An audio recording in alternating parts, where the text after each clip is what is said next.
All of our tomorrows are determined by our today. In the book of Philippians, Paul remarks, "But this one thing I do, forgetting those things which are behind, and reaching forth unto those things which are before, I press towards the mark." One of the hardest things for us to overcome along our journey towards prosperity is the tendency to look back at our lives, at past mistakes, failures, and shortcomings. It has been stated, don't look back unless that's the way you want to go. It can be likened to driving a car. True, you look in the mirrors, learn from past experiences, good, bad, or indifferent. However, we must concentrate on where we are going. One of the more famous sayings on this subject is, "Today is the very first day of the rest of my life." I have this saying on a plaque over my desk to constantly remind me that in spite of yesterday's experience, today begins a new day, whereas yesterday is just a memory. In order to become successful and prosperous, we have to realize that a successful person makes more mistakes than the person who is a failure. However, because it only takes one success to be successful. One success can make a person a success, but one failure does not make a person a failure. It is imperative to not let failure defeat us. It just comes with the territory. For all sad words of tongue and pen, the saddest are these, "It might have been." John Greenleaf Whittier. One of the strongest opponents to our success is procrastination, which can be described as the disease known as excusitis. Its symptoms are widespread and include failure or delay in making a decision, unsure of which direction to go, waiting for just the right opportunity, and it's just not the right time. Physical symptoms can include sweaty palms and rapid heart rate.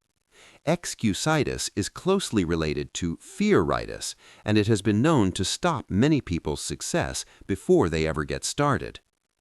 We all suffer from procrastination to one degree or another. It has caused many books to never be written, many thank yous or I love yous to never be spoken, and many successes to never be realized. Many people fail simply because they never get started. By not getting started, they can never get going. They don't overcome inertia, they just don't begin.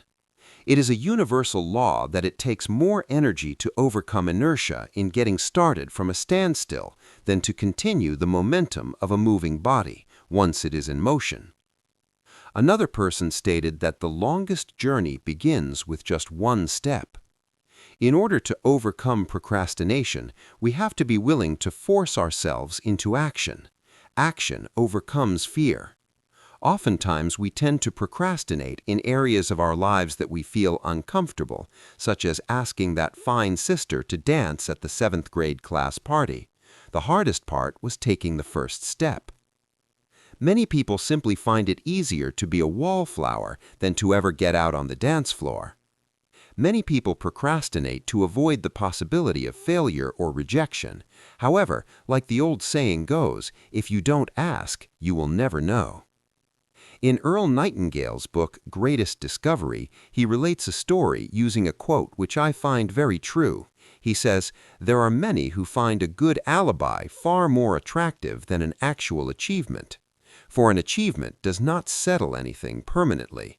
We still have to prove that we are as good today as we were yesterday." However, when we have an alibi for not achieving anything, we also have an alibi for not writing the greatest book and painting the greatest picture. By clinging to alibis such as, "Well, I would, but," or "I plan to someday, but," we let procrastination defeat us and crush our desires and goals. In order to overcome procrastination, we must get our big "but" out of the way. Every successful person had reasons to fail, reasons for not trying, and reasons for giving up. In spite of our circumstances, we have to remove the "but" from our plans and goals and go after them, realizing that with God all things are possible. Mark 10:27. Believing that, we will know that we can overcome procrastination through our strong, burning desire and unshakable faith. Remember, to try and fail is better than to never have tried at all.